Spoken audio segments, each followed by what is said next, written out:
What is a capital reserve? Capital reserves are funds that are set aside for use with specific projects that present a long-term capital investment or that may be related to some sort of capital expense in the future. It is not unusual for local as well as national governments to create reserves of this type as a means of incrementally accruing funds for anticipated future needs. A capital reserve may also be established by a company of any size and be used for ongoing projects or as a means of preparing for some future project. The main idea behind a capital reserve fund is to set aside assets that are outside the usual operating budget and can be used to offset expenses with projects that must be funded at least partially outside the operating budget. For example, a municipality may want to build a new city hall. If funds are not set aside in the budget to begin preparation for this activity, then the proceeds from a capital reserve may be withdrawn to manage the costs of preparing a tract of land for the new building, creating blueprints, and in general preparing for the construction of the new facility.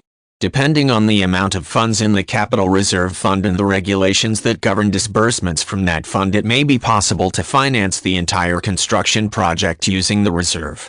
Companies can make use of a capital reserve in much the same manner. The reserve fund can be grown over a number of years, usually by transferring surplus profits generated from time to time into the fund. Should the business wish to expand, possibly by opening a new retail outlet or building a new production facility, the assets contained in the capital reserve can be utilized to launch these projects. Use of the reserves allows the business to manage the process without having to obtain outside financing and thus eliminates the need to repay interest on loans or lines of credit in order to successfully complete the expansion project. Any funds that are placed in a capital reserve must be accounted for in the financial records of the municipality or company.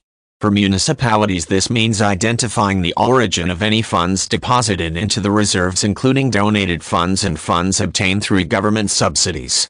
Businesses also must accurately account for the origin of any assets assigned to the capital reserve. In many nations, laws govern how a capital reserve must be managed and provide the basic framework for how a government entity or a business will structure and maintain the reserve, including how the funds are earmarked for specific types of capital expenses.